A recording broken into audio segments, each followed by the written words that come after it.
well, I guess if everyone's quiet, we'll get started. We're gearing this presentation today to folks who are looking for a little bit of an introduction to what implementation science is. We're kind of trying to take this back to the beginning for folks who are just kind of starting to get interested, thinking about how you can apply this to your careers and how you can apply this in your work. And so the way we're going to do this is I'm going to do a very brief kind of basic overview of what it is and how it's used. And then we'll have a sort of in-depth case study, and then we have a really wonderful panel of experts who are going to go over a little bit of how they've used implementation science in their careers. And then we'll open it up to the audience for a few questions. So here are our wonderful presenters today. Unfortunately, Dr. Faryar had another commitment at the same time, and so I'm going to be giving you the Cliffs Notes from her presentation. And here's our disclosures. So very briefly, what is implementation science? So officially, it's the study of methods to improve the incorporation of evidence-based practices into routine practice. So basically, taking something that you want to do, a program, something that you think would be beneficial, and then actually figuring out how to efficiently and effectively implement it, how to get it out there for people to actually use in a way that you can both improve and prove that you are doing a good job.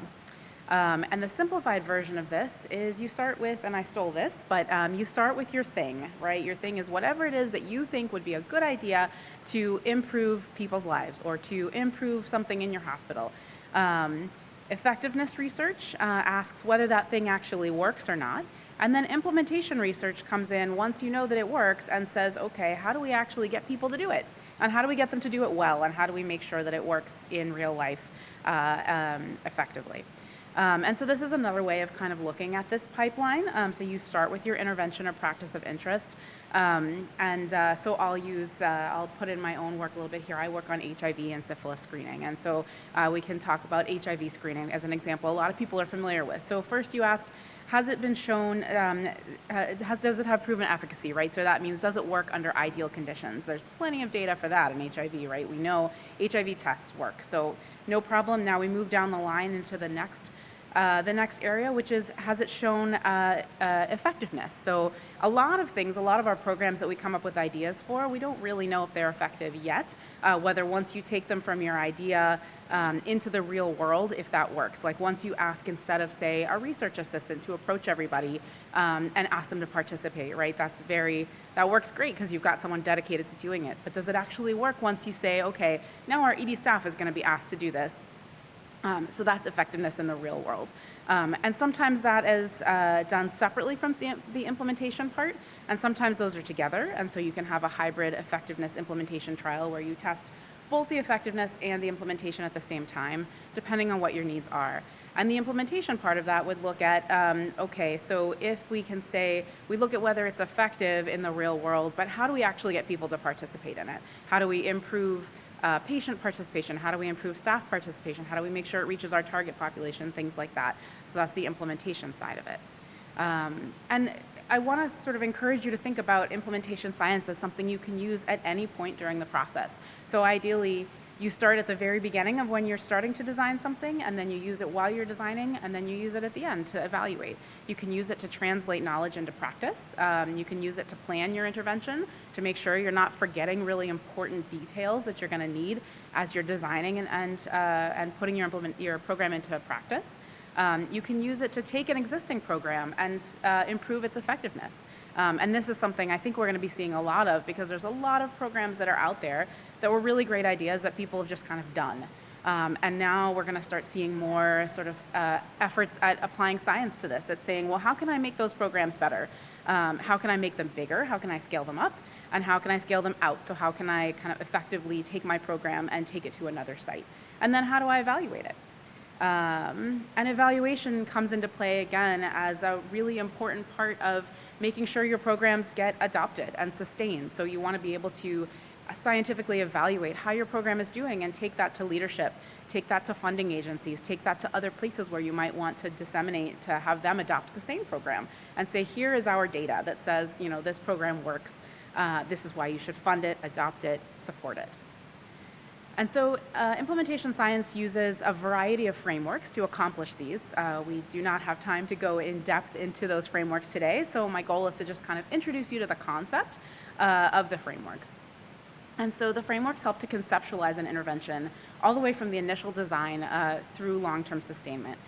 They help guide the translation of research into practice, and they help to kind of choose and evaluate implementation outcomes. And we think of them kind of in this general framework where we think of kind of three big categories of frameworks. One is the process models, which are kind of describing the process of translating that initial research into actual practice. And then there's that big bucket in the middle where we're talking about implementation outcomes, how you kind of measure what your program is doing, how you decide what's important in terms of the outcomes of your program. And then there's evaluation frameworks that help you specifically with evaluating how your program is doing. And then I'm just going to add a couple of examples of how these frameworks can be used from my own work. And so I'm going to share with you a little bit about what I do, which is the bulk of my time is spent on evaluating the implementation of ED syphilis screening programs. So I use this EPIS framework. This is one of the very most basic frameworks in implementation science to shape my research question. So it talks about all the stages of the program or the intervention from the very beginning to kind of sustaining and over time. So this is the framework that I used in thinking about my project. So first, I'm exploring. The first stage is exploration, thinking about the feasibility and readiness of other EDs to do the same thing that I'm doing. Then preparing, thinking about barriers and facilitators. What will it take to convince other EDs to participate? And then how do I actually implement it? I pilot it. And then how do I sustain it in the long term? I have to look at costs. I have to look at what's kind of sustaining that buy-in from other EDs. And I can use it to guide study design. So this is another big framework in implementation science, the RE-AIM framework. And here's an example of how I applied that to look at research questions. And so this is what we did looking back at for our statistical analysis, looking back at our program. And where this really becomes useful is it makes sure that I'm not missing anything. So when I then go and say to the next place, okay, I made this program, I think you should do this program too. So I've now used RE-AIM to make sure I didn't miss any important factors about it, that place is going to say, well, what about this? And instead of kind of getting caught off guard, I can say, well, actually, I had this framework that helped me think through all of the things that might be useful and might be interesting to people who would think about implementing this program. And I've already thought about that in my data plan. And you can use it to drive data collection. So here's the EPIS framework again, being used to create qualitative research questions, survey questions. And again, you can think of survey questions on your own using your own expertise, but this helps you to kind of make sure there aren't gaps, that you've addressed all the important areas that people might be interested in when they're learning about what you're working on and thinking about whether it would apply to them too. And so I'm going to hand it over to Dr. Lin now to talk a little bit more in detail about one of the other frameworks. Good afternoon, everyone. So my name is Janet Lin. I am at University of Illinois Chicago in the Department of Emergency Medicine, but also an associate CEO with the hospital and clinics for strategic integration and partnerships. But I wanted to talk to you a little bit today just to build upon what Dr. Stanford really just kind of talked about. How can implementation science frameworks actually be utilized?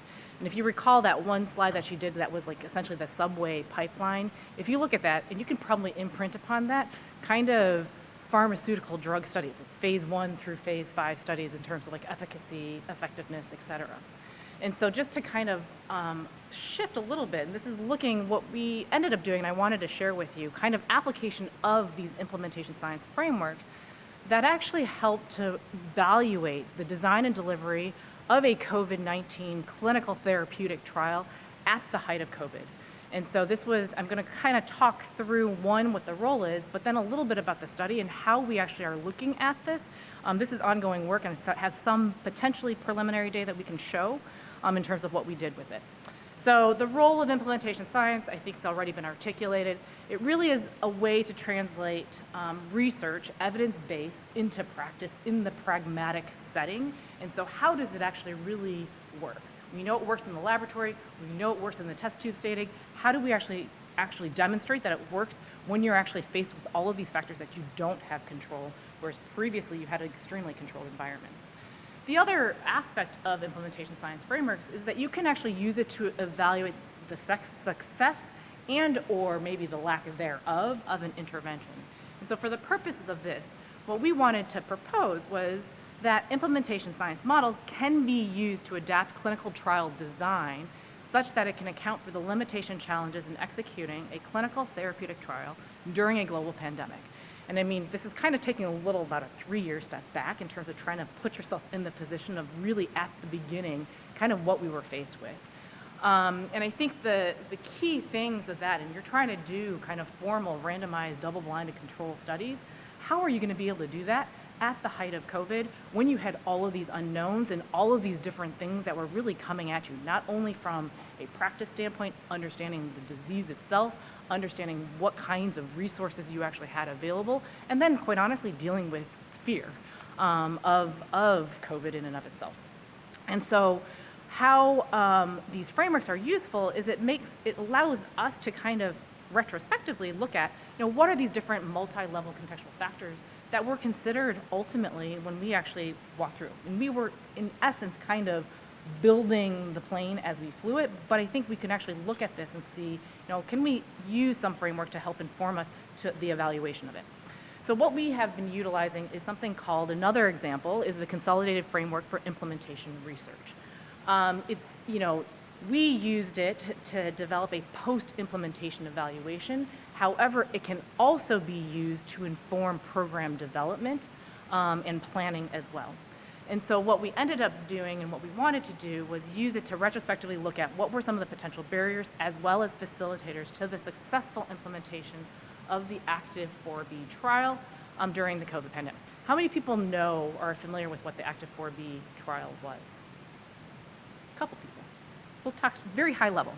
So you remember Operation Warp Speed that kind of happened, and there was this whole groundswell of funding, of interest from all different industry and stakeholders at the federal government level, at the private level, at the public level.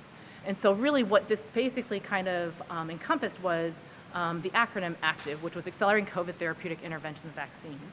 And it was intended to really try to see what are some of the most potentially promising or effective treatments that could be used to combat COVID. And so Active 4B was essentially the outpatient arm. And Active 4B was really looking at thrombosis. So what this study was, it was a multi-center, minimal contact, adaptive, double-blind, randomized, placebo-controlled trial that was really trying to actually answer this question of whether or not antithrombotic therapy, one, could be safe and effective at reducing kind of some of the untoward or complications related to COVID. At least at that time, there was a theory or hypothesis that was related to some either major thrombotic phenomenon or microthrombotic phenomenon. And so basically our trial was really testing aspirin, low dose or prophylactic dose of apixaban, therapeutic dose of apixaban against placebo. And we started this, as you can see, basically September 2020. So really kind of 6 months after really the COVID pandemic started. And then we actually continued this study on through 2021. It was terminated early because we basically demonstrated no benefit. But this is kind of your classic clinical trial in and of itself. I think of note, we were able to, at the end, we had 52 sites participating. The intent was there were supposed to be 2 international sites. However, those never actually came on board in that amount of time. But you can imagine, 52 sites across the country trying to coordinate and actually do this study. So what we wanted to do was then look at this from this implementation. How did it work? How were we able to actually implement this? So the CFIR really, I think, was described in 2009 and was just very recently updated in 2022. And without going into tons of detail, it's composed of 39 constructs that are organized into these 5 domains, and they actually kind of mirror a lot of the other different kinds of implementation science frameworks. There's the intervention itself, and then I think you saw in some of these other ones, like the EPIS, you have the outer setting, you have an inner setting, you have some specific characteristics of the individuals, and those individuals may be on the provider side, but they could be also on the patient or participant side. And then there's the process in and of itself. What are those specific activities? And these are basically kind of identified as constructs and kind of help you guide as to what are the components that you have to look at and how are you able to evaluate that. And so what we did in this is we did kind of 2 broad levels. We did a document analysis, and of course we're doing this 2 years post, having had all that data. So basically the document analysis entails all of the documents that were part of the protocol development committee materials. So they were working documents, they were minutes. It started out as a relatively small team, expanded to as many as 50 plus people on the protocol development committee itself. We looked at the research protocol. There was manuals of operations that were actually established. So we had access to all of the different documents that had been generated through not only the design, but then also the entire delivery and throughout the iteration of the study itself. And then the other part was to try to get some feedback on a qualitative matter from key informants. And so who we focused on were two buckets of people.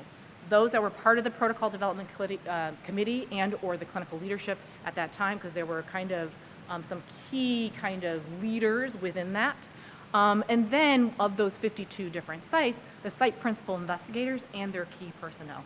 We did it as a combination of both. They gave them the option of conducting a focus group, which was Zoom-based, or filling out a survey where we asked the same kind of questions they could actually answer on their own time. And so basically, they had two options of actually submitting the information. And so this, I know, is really difficult to read, but the idea is this was just a cut and paste on the left-hand side in the gray, is essentially one of the constructs. And what we were doing with the team was actually mapping out, by throwing out, how was, for instance, a short description, the intervention source, perception of key stakeholders about whether the intervention is externally or internally developed, and then we actually have questions, and then we go through that, and you actually code it that way. So now we have some kind of objective data to actually look at. And so going through all of those documents, trying to code them across the different constructs, and see, how, in some ways, the scoring is related to how many constructs are actually applied in that intervention itself, to see in terms of the likelihood of uptake or not. And so that's kind of the exercise related. CFIR also has a rating scoring system, so then you can actually stratify the impact. Was it a positive, was it a negative? And then when you add those numbers up, it gives you an objective number that you can actually look at, and then there's a range in saying, hey, this was likely to be successfully implemented because of the score that it had versus not. And so just to dwell a little bit on some of the different categories. So when we look at intervention characteristics, what we focused a little bit on was kind of the study administration. In and of itself, what we ended up doing was really centralizing the intervention itself in terms of the consent. We had 52 different sites, and we didn't want 52 different iterations of the same thing. So what we ended up doing, we also knew that when you're trying to actually approach patients who are being diagnosed with COVID, you're not going to be able to just send a research coordinator in and do that, because we had very limited interaction with people that were COVID positive, limiting our trainees at some point, even early stages, to even care for them. And so we wanted to kind of create a mechanism that we could have a delivery of the consent material, all of the information, in a way that was consistent across all different sites. We created a video consent that was through an iPad that could actually be delivered, and I'm sure many of your sites used iPads to communicate with your COVID-positive patients, especially in the beginning. And so that's one of the things that we actually talked about in terms of the intervention characteristics. We made that decision to centralize it. We utilized kind of the technology that actually had kind of developed in terms of trying to communicate with our patients. And then in addition to that, now typically if you're going to be delivering drug, you're going to give it to them right in person. We wanted to limit the interaction in that clinical setting, and if they were well enough to go home, the study drug is blinded, and how are we going to get that drug to them without having all of these resources together? So we centralized essentially the study drug, and it was all shipped. We had mechanisms to ship through FedEx. We had even mechanisms to kind of go through and communicate through a REDCap kind of PowerPoint, or iPad tablet-based consent form to actually conduct all of that, and it was all consistent, and it actually all got collected, and we were able to do some of the checks related to that. In the outer setting, I think there were some challenges to your clinical, your traditional approach to clinical research. Oftentimes you go to a study clinic and you actually see these people, you're seeing them. We had issues with social distancing. We had issues in terms of personal protective equipment. There's the clinical care burden in and of itself. How are you going to prioritize doing research versus actually clinical care. There were limited resources, and you can think about that from a supply chain standpoint. And quite honestly, we really didn't know what was really going on at that time. And when you were planning, you'd have these hotspots. So you'd be planning for one location, and all of a sudden, if you recall, like, New York was the first one, or Washington was the first one, then it was New York, then it was Chicago, and then it was Texas. And then by the time you actually got there, you might be too late to try to capture those people. So how were we able to kind of navigate that? And those are multiple different things that we did, and time was of the essence. The Operation Warp Speed was intended. They wanted to do this at an accelerated pace because they wanted to have some answers to be able to provide people, and also limit some of the non-evidence-based kind of treatment modalities that were actually out there as well. So from a process standpoint, how were we able to do this? We want to, in a clinical trial, you have to have some control in terms of how you're actually enrolling these things.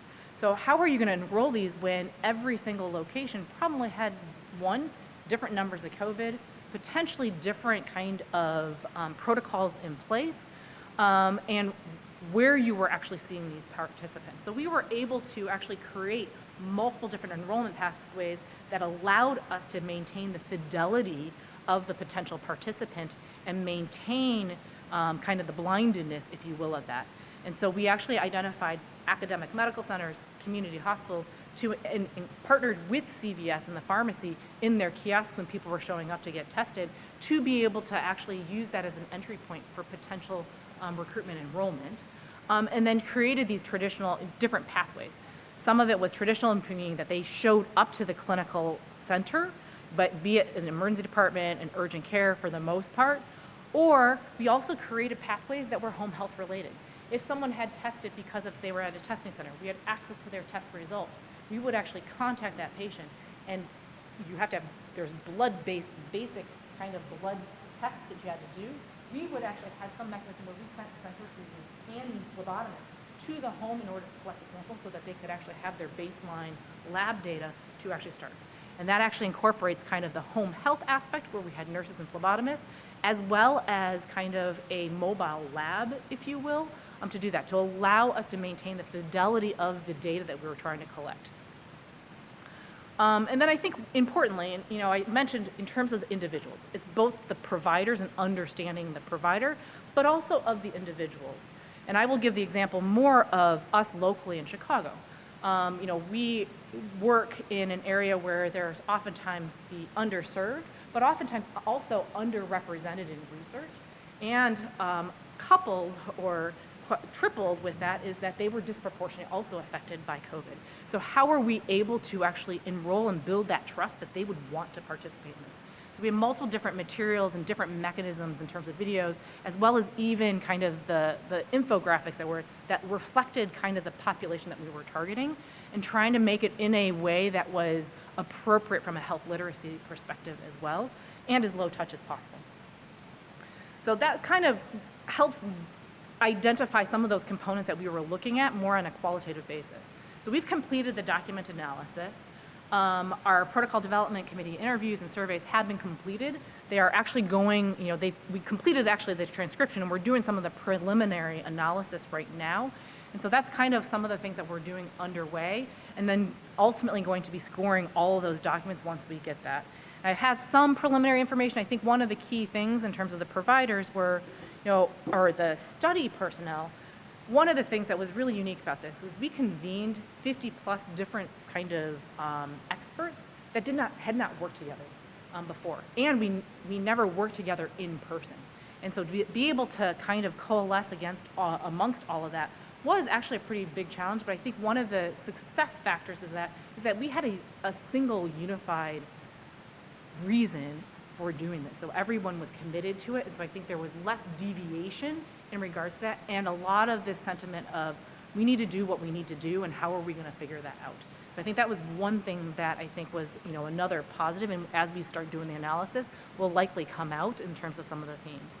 And ultimately, I think what we're looking at and what I think we're going to conclude is that through this kind of evaluation, utilizing the implementation science framework, that we can actually conclude to that we are able to conduct a clinical trial with fidelity in spite of like those challenges related to COVID in and of itself, by going through that analysis. And I think there's lots of lessons to learn beyond just from the operational perspective, but very much in the clinical trial research community as well. And there's many lessons that I think people were very eager to hear and learn about. I think, we're pausing, kind of doing a panel after that. So this was a kind of an in-depth kind of example of how implementation science frameworks can be utilized in a slightly alternative way, not just for planning, but looking at it from an evaluation standpoint. We're going to move forward and have a panel of several key leaders and experts that are going to kind of talk through some different applications of implementation science, and I'm going to kick it off to Dr. Carpenter.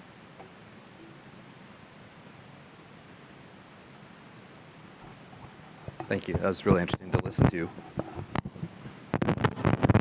So I'm Chris Carpenter. I'm at Mayo Clinic and Vice Chair of Implementation and Innovation. And I was asked to give just a couple minutes spiel about my journey in implementation science, how I arrived there. And happy to give some more practical lessons, although not to that level of detail that we just heard. My journey began back in 2007. I was asked to join the consensus conference at SAEM that year. The topic was knowledge translation. We weren't calling it implementation science in those days. Knowledge translation came out of Canada, led by folks like Jeremy Grimshaw and Sharon Strauss, and really hadn't penetrated into the US.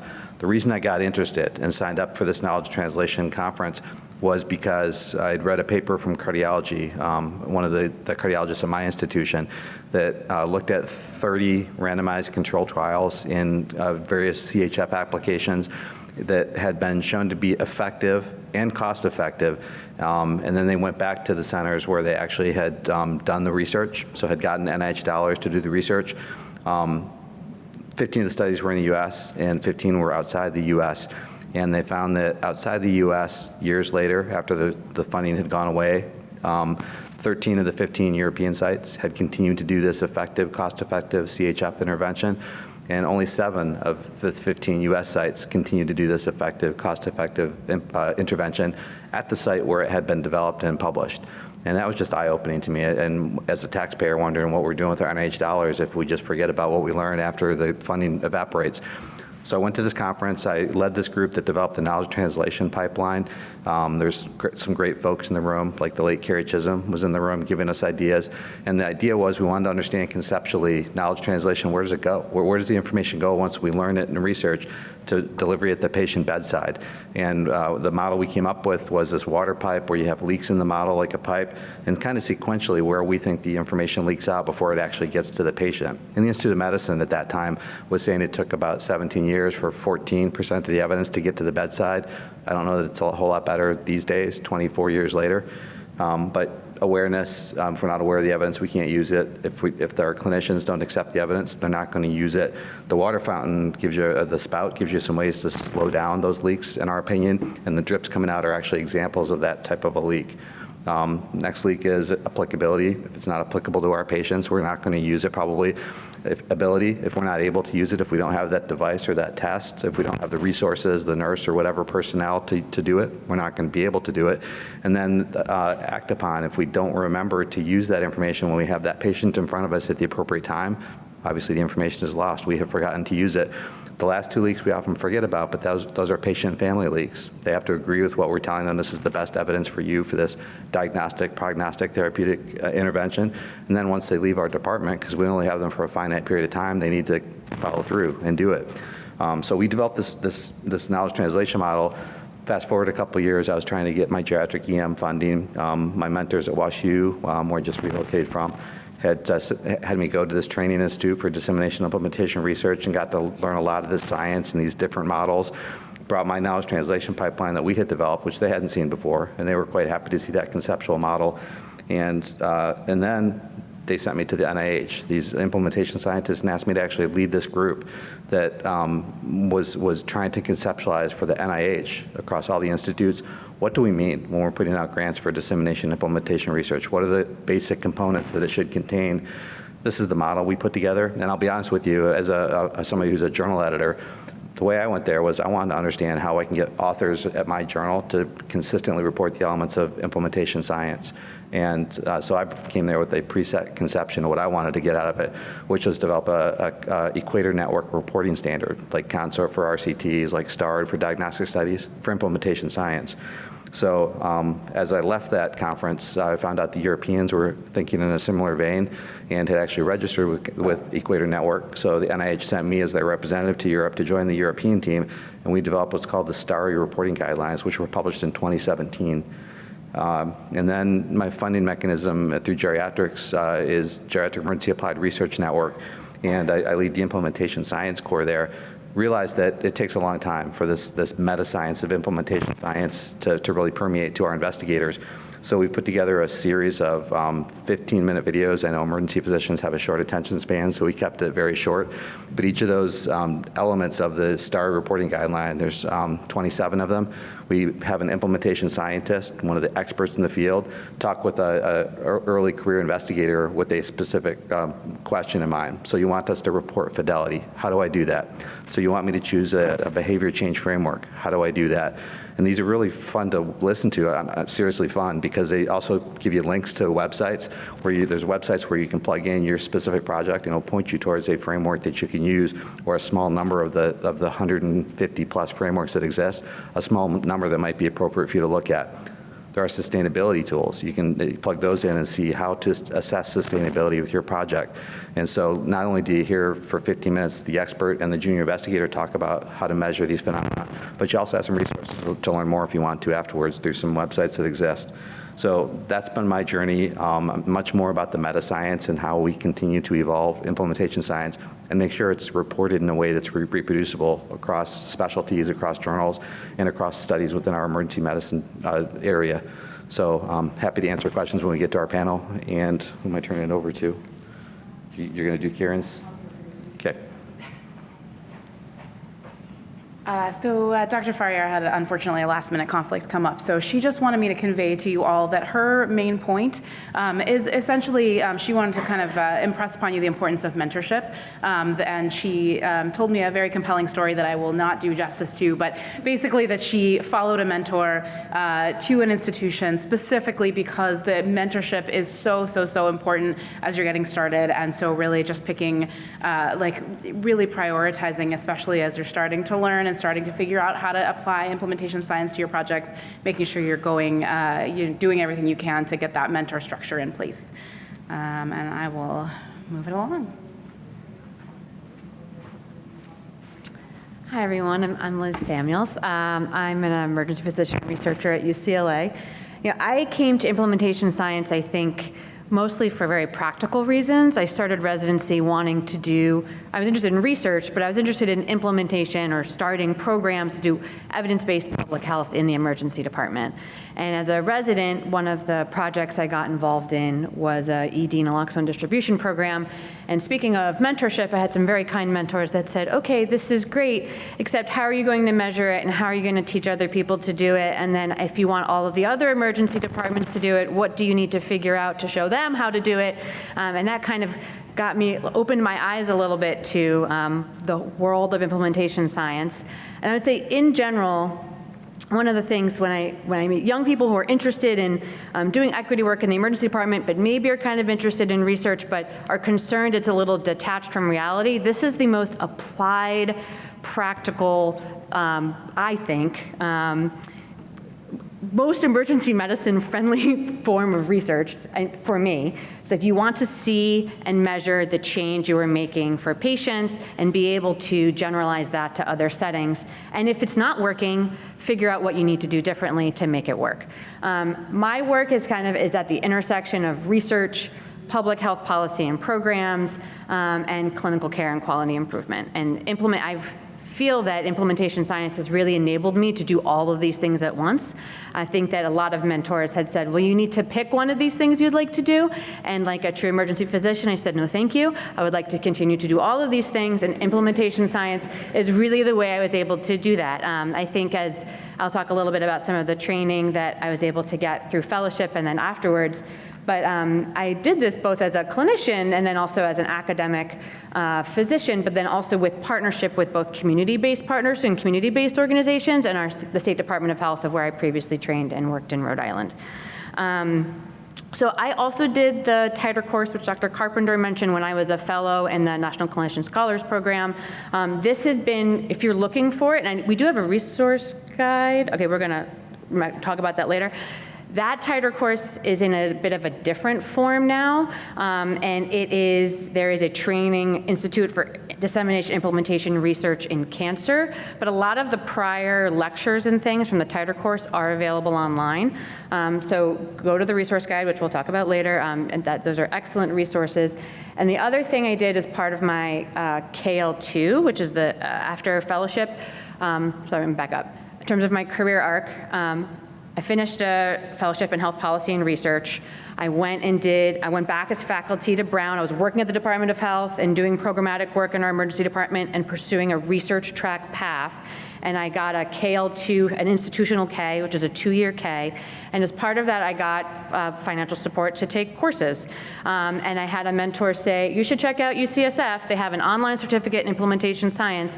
And there are other great training resources available, which the resource list has. This is the one I have the most experience with. I am a huge advocate of this program. It is extremely practical. I was doing this at the same time as I was doing my research. I was also trying to implement a bunch of programs to change how we take care of patients with substance use disorder in the emergency department. And I have used all of the products from this course in my subsequent grant applications and in the implementation of the programs. So it's not like you're just taking a course and it's abstract, you hand in the assignment. You're able to really workshop what you're doing, get feedback from people with expertise in the field and peers from multiple specialties to figure out if either the questions you're asking or the tools you're developing will be successful and make sense. So very happy to talk about that a little bit more offline. It is helpful to have a budget to pay for these courses because they are not cheap, but they are really useful, can be done longitudinally over time, one at a time, kind of at your own pace. And I'm happy to take questions at the end a little bit more about that too. And I guess I should say, from this, I now have a R in implementation science, and there is a path. It seems, I think Dr. Carpenter is really, and many others have paved this path for us. But for folks like me who are now coming up and can say, I want to do a hybrid trial design, and there's multiple RFAs and multiple institutes who really want to see that kind of work. For those of us who are early career and then mid-career or who are coming to this later, there's a lot of space for fundable research in implementation science. And now I'm going to pass it off. Come here.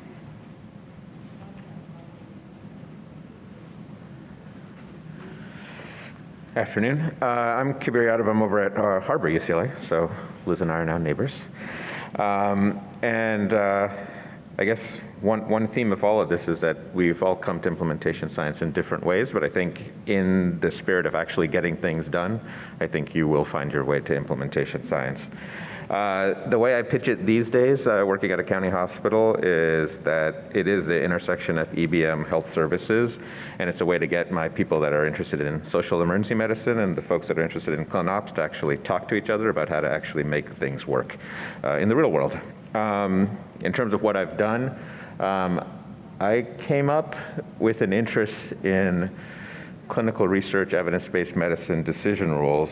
And I was like, oh, I'll just learn how to do decision rules, and I can do it for whatever people want. I'll be a methodologist. I'll figure out how to help everybody just make the better decisions. But as everybody realizes that making it doesn't necessarily mean anybody's going to use it.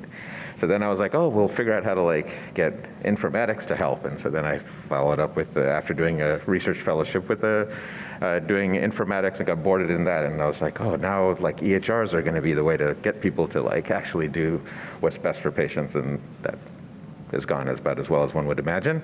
And then I started looking into human factors in ergonomics, where I'm like, all right, these are complex socio-technical systems that are health systems, and people are working in those, and the systems are designed for the outcomes that they're designed to do.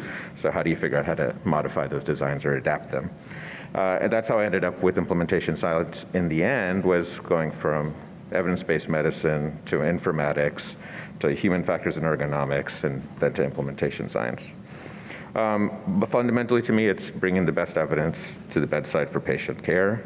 Where I've been funded has primarily been where people wanted the work to be done. So I have done antibiotic stewardship. Right now, primarily in my department, it's about getting social EM programs to actually work in the real world. But then the next thing is, how do you get scale and spread? Like, if you manage to find success, how do you make a toolkit, or how do you actually design it intentionally to be disseminatable? And that's a huge part of why I found a benefit for implementation science. I also did the TITRE program. I'm very grateful to all of my mentors, including Chris, along the way, who were very generous with their time, despite me being in a different state or a different institution or a different department. But a lot of it is just an openness and a willingness to learn. And I continue to, even with all the gray hair, continue to learn and keep my eyes open for where the next opportunity is to do some good. And then I guess we were supposed to put our favorite journals. Disclosure, both Chris and I are part of academic emergency medicine, but we are also very interested in seeing implementation work brought to our journals. So if you do this work and you want it to be published, do come to us. We will work with you to make that happen. And then I believe all of us kind of put our best ideas for a resource guide. And so this is the QR code to the document. And it has a lot of the stuff that we've been thinking about for a while, but a lot of us put it all together in a way that I think will give you next steps. If this is something that is of interest to you, this is a good way to get some great tips. And obviously, we're happy to chat next. And I'll cede the floor. I think we only have technically a few minutes left, but if the panelists would like to come up front, and I think we'd love to open it up to questions if anybody has any. Don't be shy.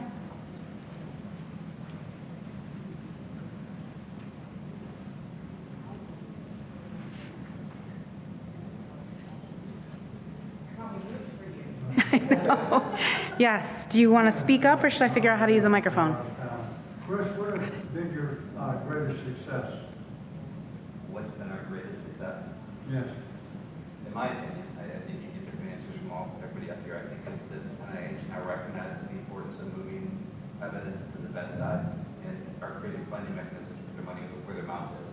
10 years ago, that wasn't the case. They're very happy with bench research or hypothetical research that whether it reached the bedside or not was not their issue. That's not the case. I think that's the biggest success. And I'll just point out that other funding agencies also. So my first funded project was implementation stuff with CDC. They seem to have gotten it a little bit earlier time, but now we'll see different funding agencies will either explicitly mention that they are interested in implementation side methods, or they'll have like a policy paper that outlines their interest in that type of work. My comment about implementation science, it sounds like, it's a little bit of a buzzword now, kind of mentioned all over the place as this novel, new methodology. But I think if you scale it back and peel it back, and in many ways, it actually adapts some of the program evaluation kind of, or program management kind of skills and components related to that, be it the logic model, be it the socio-ecological framework, more from a public health and or a social science perspective.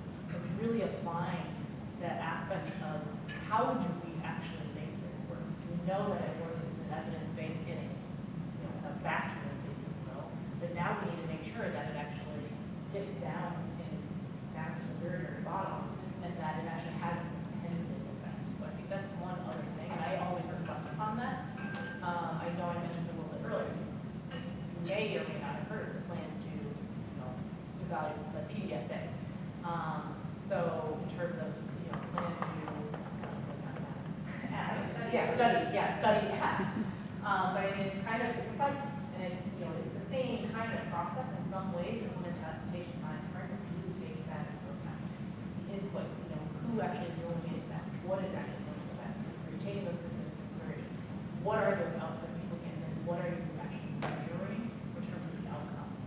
One thing I would just add, for those of us who do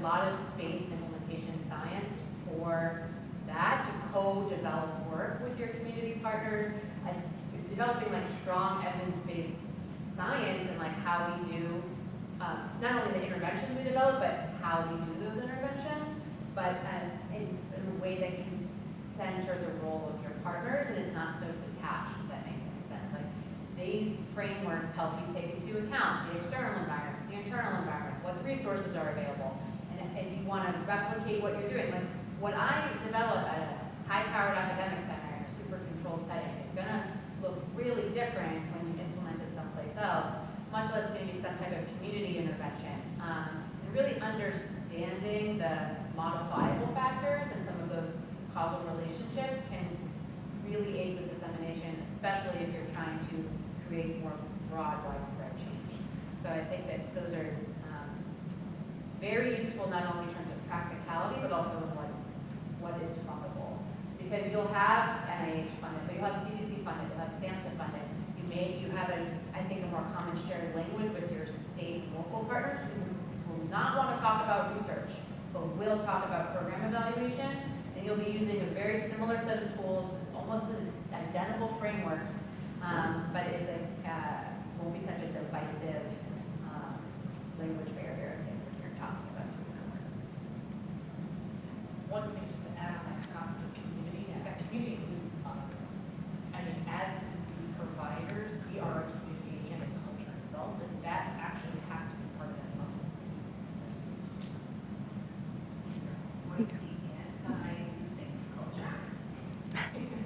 I saw a hand over there.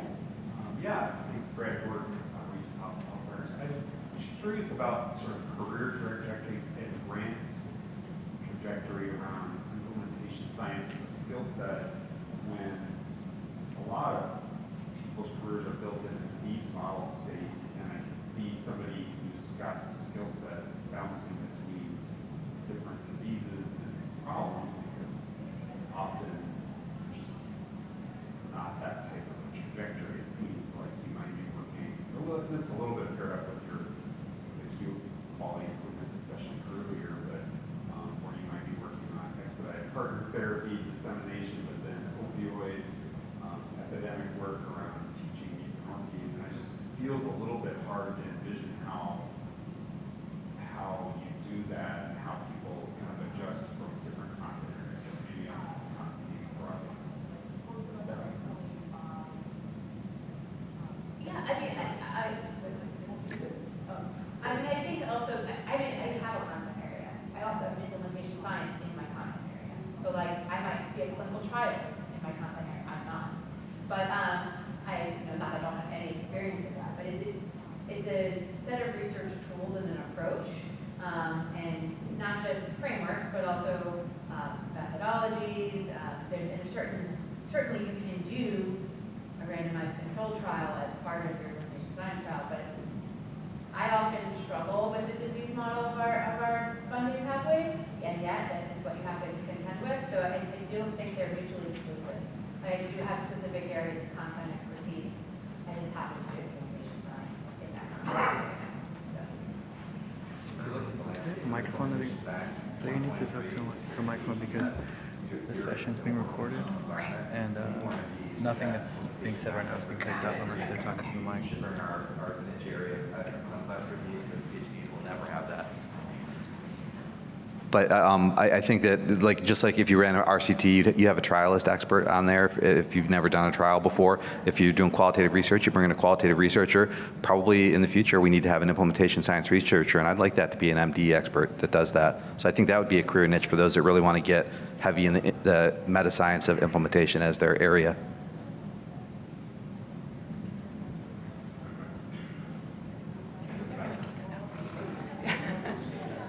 One last question over there. Hi, Mike Lyons, Ohio State University. Really enjoyed the session. Thank you. I think one of the things we encounter often is not so much trying to justify the importance of implementation science as people assuming that when they're doing implementation, that they're doing implementation science. And I'm just curious if you also see that as a misconception that needs to be corrected, and if you have some thoughts about how to go about correcting that misconception. You know what, implementation in and of itself is not necessarily a bad thing. It's, in some ways, it's the work that's just not disseminated, you know, in some ways. And it draws a little bit in terms of QI. When you think about quality improvement, you know, is quality improvement disseminated? Sometimes. Is implementation of projects or programs disseminated? Sometimes. I think the subtle distinction, if you will, it's actually adding a framework on which you can actually evaluate the implementation of a project that lends itself to being able to be disseminated and or for people to be able to adapt and really use it as a best practice and hopefully in the future a standard of care. Oh, sorry. I think you pointed it out in your presentation, like, but it's an organized, systematic way of approaching implementation that like follows a replicatable framework. And that, to me, I mean, I think like there's lots of things, like I'm like, oh, I've got this all figured out. This is what we're going to do with the BUPE program, because this is what we did with the naloxone program. But then when I was like, this is an example, I was going through the frameworks in the course, I was like, oh, I didn't even think about that. Like, of course I should be considering, you know, XYZ concept, but that I'm now learning that I'm going to apply that same framework each time because it'll help me make sure I'm not missing anything when I'm trying to both understand, analyze, and like successfully implement or identify successful implementation strategies, for example. I mean, that's why we use frameworks for anything. People have done a lot of high-level thinking about what are the factors that affect implementation, and why not we can utilize their hard intellectual work to make what we do better. I feel like you've done more of that. And we talked about this last year about like a very well done quality improvement study really does look like an implementation science project because it is very intentional. They did a lot of preparation, and then as they're doing it, they're keeping track of what's happening, and they're actually measuring it as things change.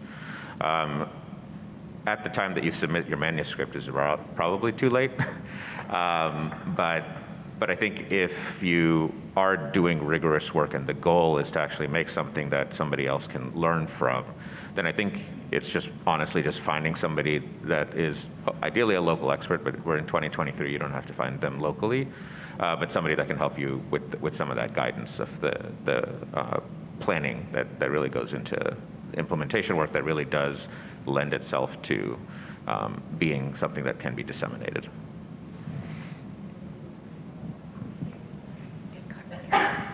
So I think they're going to kick us out of the room in a moment, but thank you all for being here. Please access the resource guide. It's got information about educational resources, where to get funding, where to publish your papers, things like that. We put a lot of work into it, and hopefully it'll be useful for you. And we'll hang around for a couple minutes if you have any questions for us. Thank you.